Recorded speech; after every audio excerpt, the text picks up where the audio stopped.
Thank you for coming to Growing with Gray, where we are going to talk about education, student academics, and being a mom of three and a wife.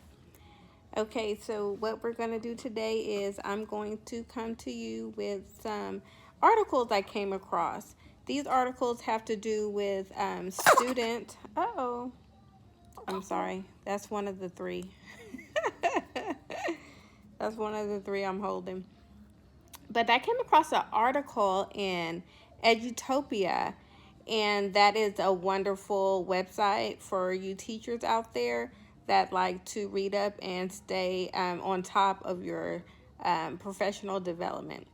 But if you want to see more about that, just come back. I'll be right back.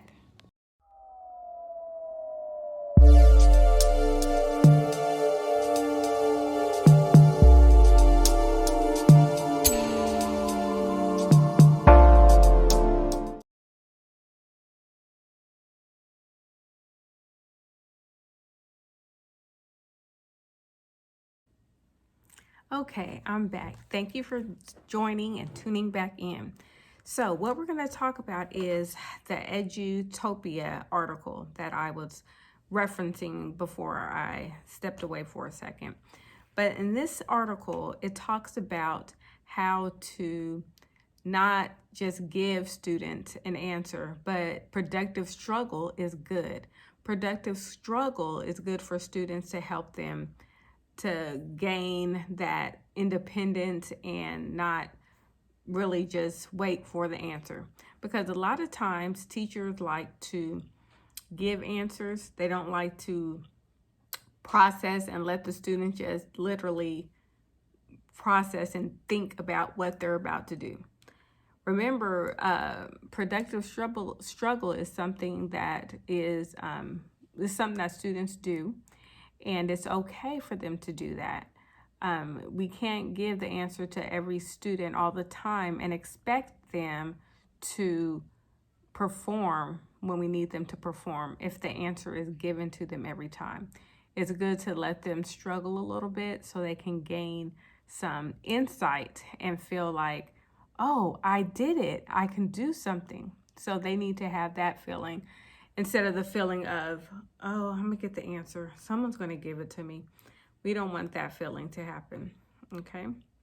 So what I'm going to do is I'm going to post this link to the video in the down in the in your links area.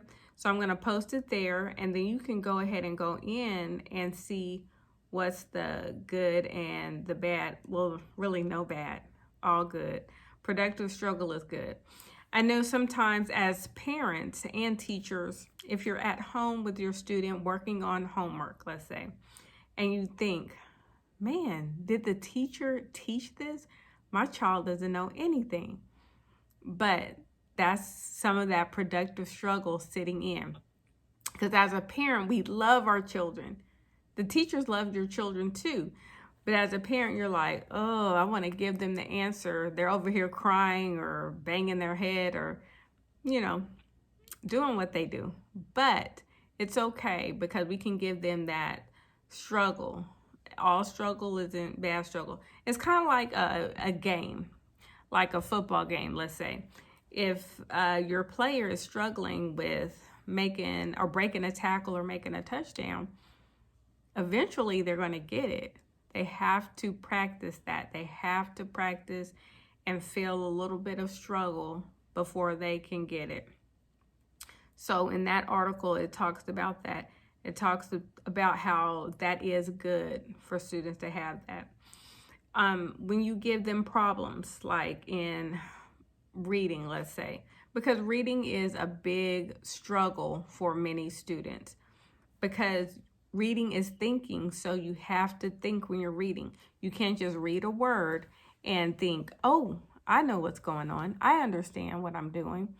You have to think. Reading is thinking.